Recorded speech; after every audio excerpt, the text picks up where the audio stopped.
तो आज हम पढ़ने वाले हैं एंट अमीबा हिस्टोलाइटिका या पैरासाइट। यह पैरासाइट पढ़ना जरूरी क्यों है? क्योंकि इसकी वजह से हमको इन्फेक्शन होता है, इसकी वजह से हमको प्रॉब्लम क्रिएट होते हैं। अगर यह हमने पढ़ लिया अच्छे से, उसका ट्रीटमेंट पार्ट हमको ईजी जाएगा।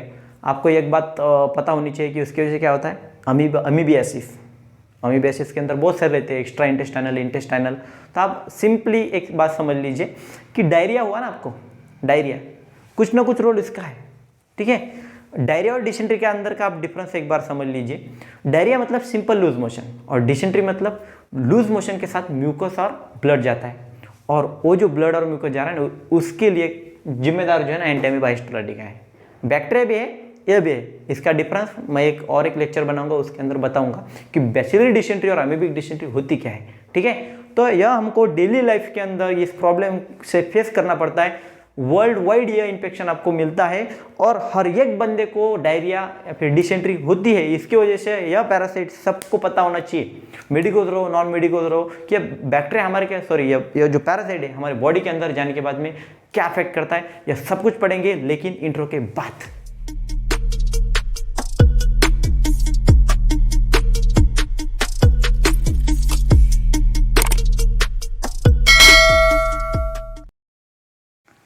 तो चलो अब देखेंगे एंट अमीबा हिस्टोलाइटिका डिटेल में।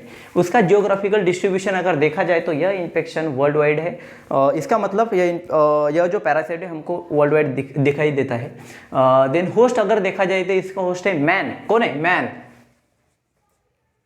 हैबिटेट, इसकी हैबिटेट कौन रहेगी फिर? मैन के अंदर इंटेस्टाइन, वो भी लार्ज इंटेस्टाइन, और लार्ज इंटेस्टाइन के अंदर भी म्यूकस और सब म्यूकस लेयर, ठीक है। अभी इसकी मॉर्फोलॉजी देखेंगे। तो मॉर्फोलॉजी के अंदर हमको स्टेजेस रहते हैं, ठीक है। तो पहली स्टेज है ट्रोपोजॉइट, ट्रोपोजॉइट। दूसरी स्टेज है प्रीसिस्ट, और तीसरी स्टेज है सिस्ट। यह 3 स्टेज है। तो हम स्टेप बाय स्टेप देखेंगे ट्रोपोजॉइट कैसा दिखता है, प्रीसिस्ट कैसा दिखता है, और सिस्ट कैसे दिखता है। तो देखो अब हम देखेंगे उसकी मॉर्फोलॉजी। मॉर्फोलॉजी के अंदर 3 स्टेजेस है, ट्रोपोजॉइट, प्रीसिस्ट और सिस्ट। तो मॉर्फोलॉजी मतलब देखो अपने को जिससे इन्फेक्शन होता है, हमारे बॉडी के अंदर जो पैथोजेनेसिस क्रिएट करता है, जो प्रॉब्लम क्रिएट करता है, वो है यह फॉर्म। कौन सा? ट्रोपोजॉइट वाला फॉर्म, ठीक है, यह स्टेज। लेकिन जब हमारे बॉडी के अंदर अनफेवरेबल कंडीशन क्रिएट हो जाती है, तो यह जो है खुद को बचाने के लिए प्रीसिस्ट के अंदर कन्वर्ट होता है, और जल्दी से सिस्ट के अंदर कन्वर्ट हो जाता है, ठीक है। अभी यह अगर फॉर्म हमारे बॉडी के अंदर है तो कोई प्रॉब्लम नहीं है, ठीक है। यह पैथोजेनेसिस क्रिएट नहीं करेगा। क्रिएट कौन करेगा? यह वाला, ठीक है, क्योंकि यह मोटाइल है, और यह मोटाइल नहीं है, मोटिलिटी कम हो रही है उसकी, ठीक है, और साइज भी कम हो रही है, ठीक है। तो ट्रोपोजॉइट की साइज हम देखेंगे 15 to 30 माइक्रोमीटर, प्रीसिस्ट के अंदर 10 to 20 माइक्रोमीटर, सिस्टिक के अंदर 6 to 15 माइक्रोमीटर। साइज क्या हो रही? कम हो रही है, ठीक है। तो पहले यह फॉर्म कन्वर्ट हुआ, इसके अंदर प्रीसिस्ट के अंदर प्रीसिस्ट कन्वर्ट हुआ यूनिन्यूक्लिएटेड सिस्ट के अंदर, फिर बायन्यूक्लिएटेड सिस्ट, देन क्वाड्रीन्यूक्लिएटेड सिस्ट। तो अब देखेंगे हम ट्रोपोजॉइट। तो ट्रोपोजॉइट देखो इसका स्ट्रक्चर जो है ना, अमीबा आप सबको पता है, ठीक है। तो अगर स्टूल का एग्जामिनेशन अगर किया जाए तो हम कंफ्यूज हो सकते हैं कि यार यह अमीबा है या फिर मैक्रोफेज है या फिर न्यूट्रोफिल है, ठीक है। तो उसके लिए यह चार्ट आपको दिख रहा होगा, एक बार पढ़ लीजिए, ठीक है, आप कंफ्यूज नहीं होगी उसके अंदर।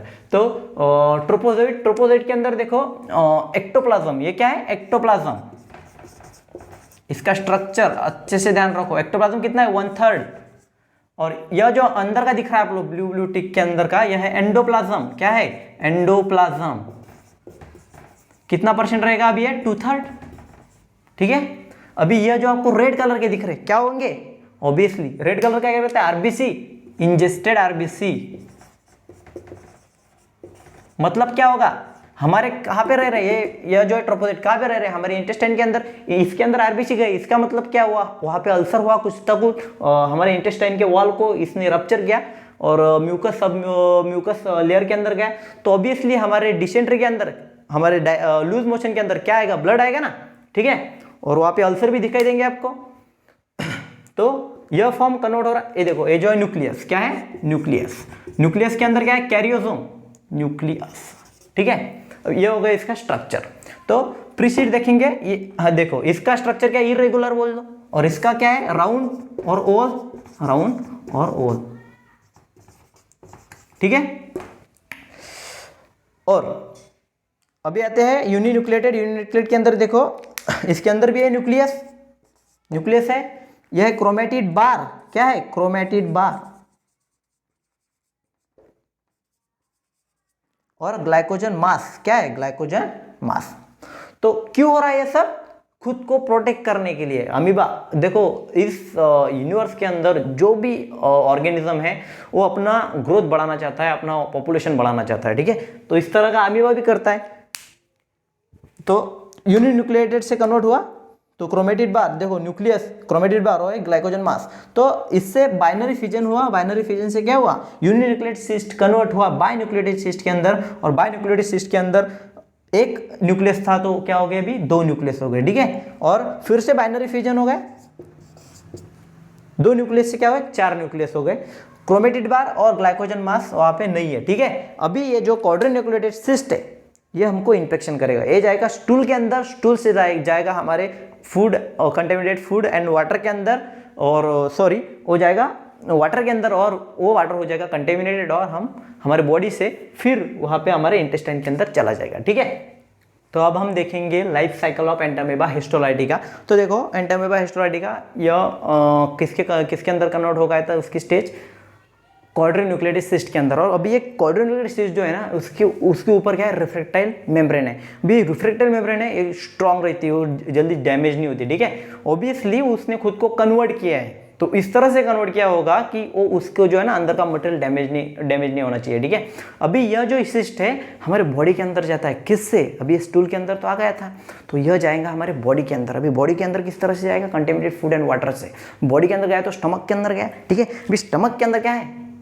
एसिडिक, पीएच एसिडिक है, ठीक है। लेकिन वो जो रिफ्रैक्टाइल मेम्ब्रेन है उसको कुछ भी घंटा फर्क नहीं पड़ने वाला उससे, ठीक है। अभी आगे जाएगा वो जो है ना सिस्ट, वो आगे जाएगा हमारे इंटेस्टाइन के अंदर। अभी इंटेस्टाइन के अंदर देखो ट्रिप्सिन है, तो ट्रिप्सिन ने जो प्रोटियोलाइटिक एंजाइम है, तो प्रोटियोलाइटिक एंजाइम से क्या होगा? वो थोड़ी जो मेम्ब्रेन है वो थोड़ी डिग्रेड हो जाएगी, ठीक है। और इस तरह से वो मेटासिस्ट जो है हमको उसको बोलेंगे हम मेटासिस्ट। क्या किसको?